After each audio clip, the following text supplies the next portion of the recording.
Hello friends, എല്ലാവർക്കും സുഖമാണെന്ന് വിശ്വസിക്കുന്നു. അപ്പോൾ ഞാനൊരു 2 ദിവസം മുന്നേ ഒരു വീഡിയോ ഇട്ടിട്ടുണ്ടായിരുന്നു. തേങ്ങയിൽ നിന്ന് വെളിച്ചെണ്ണയാക്കുന്നത് വരെയുള്ള ഡിഫറെൻറ്റ് പ്രോസസ്സും എത്ര സമയമെടുക്കും, എന്തൊക്കെയാണ് ചെയ്യേണ്ടത് എന്നുള്ളതിനെ കുറിച്ച്. അപ്പോൾ ആ വീഡിയോയിൽ ഇൻക്ലൂഡ് ചെയ്യാൻ പറ്റാത്തൊരു കാര്യം ഉണ്ടായിരുന്നു. അതായത് ലാസ്റ്റ് ഈ കൊപ്ര ഉണങ്ങിക്കഴിഞ്ഞാൽ നമ്മൾ ഒരു മില്ലിൽ പോയിട്ട് ആട്ടിയെടുക്കാറാണ് പതിവ്. അപ്പോൾ മില്ലിലുള്ള വീഡിയോസ് അതിൽ എനിക്ക് ഇൻക്ലൂഡ് ചെയ്യാൻ സാധിച്ചിട്ടില്ല.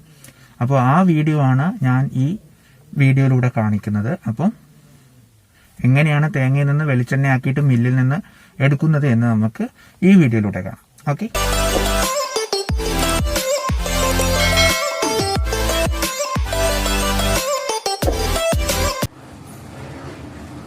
അപ്പോൾ ഇതാണ് മില്ലുകളിൽ കൊപ്ര ആട്ടാൻ വേണ്ടി ഉപയോഗിക്കുന്ന മെഷീൻ. വേറെ ഒരുപാട് മോഡലുകളും അവൈലബിൾ ആണ് കേട്ടോ. ഈ മെഷീൻ ഡ്രൈവ് ചെയ്യുന്നത് ഇലക്ട്രിക് മോട്ടോർ ഉപയോഗിച്ചാണ്. ഈ ഇലക്ട്രിക് മോട്ടറിൽ നിന്നും ഈ മെഷീനിലോട്ട് പവർ ട്രാൻസ്മിറ്റ് ചെയ്യുന്നത് സൈഡിലുള്ള ബെൽറ്റ് വഴിയാണ്. നന്നായി ഉണങ്ങിയ കൊപ്ര മുകളിൽ കാണുന്ന ഈ ചെറു ബോക്സിലാണ് ഇടുന്നത്. ഇവിടെ നിന്ന് ആവശ്യാനുസരണം സൈഡിൽ കൂടെ കൊപ്ര താഴോട്ടേക്ക് വീഴുന്നതായി കാണാം.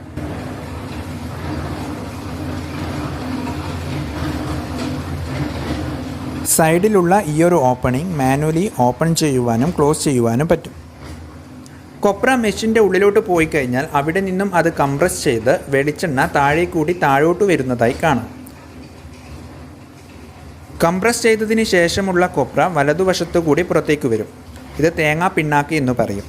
ആദ്യത്തെ റൗണ്ടിൽ വരുന്ന പിണ്ണാക്ക് വീണ്ടും മുകളിലത്തെ ബോക്സിൽ ഇടുകയും പ്രോസസ്സ് റിപ്പീറ്റ് ചെയ്യുകയും ചെയ്യും. ഇങ്ങനെ 2-3 റൗണ്ട് ചെയ്ത് മാക്സിമം വെളിച്ചെണ്ണ അതിൽ നിന്ന് വേർതിരിച്ചെടുക്കുന്നതാണ്. ഈ വെളിച്ചെണ്ണ നമുക്ക് പാചകത്തിന് ഡയറക്റ്റ്ലി ഉപയോഗിക്കാൻ പറ്റില്ല. ഇത് ഒരു ദിവസമെങ്കിലും നല്ല വെയിലത്ത്, നല്ലൊരു പാത്രത്തിൽ നല്ല വെയിലത്ത് വെച്ച് കഴിഞ്ഞാൽ ഇതിൽ നിന്ന് നല്ല പ്യുവറായിട്ടുള്ള വെളിച്ചെണ്ണ നമുക്ക് മുകൾ ഭാഗത്ത് നിന്ന് വേർതിരിച്ച് മറ്റൊരു പാത്രത്തിലോട്ടേക്ക് മാറ്റിയിട്ടോ മറ്റോ ഉപയോഗിക്കാം.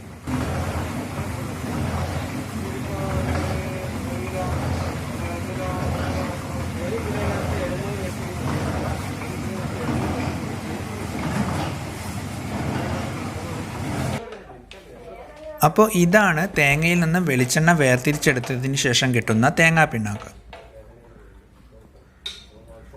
അപ്പോൾ മില്ലിൽ നിന്ന് എങ്ങനെയാണ് വെളിച്ചെണ്ണ വേർതിരിക്കുന്നത് എന്ന് കണ്ടല്ലോ. ഇത് കണ്ടിട്ടില്ലാത്തവർക്ക് വേണ്ടിയാണ് ഞാൻ ഈ വീഡിയോ ഇവിടെ ഷെയർ ചെയ്തത്. അപ്പോൾ വീഡിയോ ഇഷ്ടമായാൽ ലൈക്ക് ചെയ്യുവാനും സബ്സ്ക്രൈബ് ചെയ്യുവാനും മറക്കരുത്.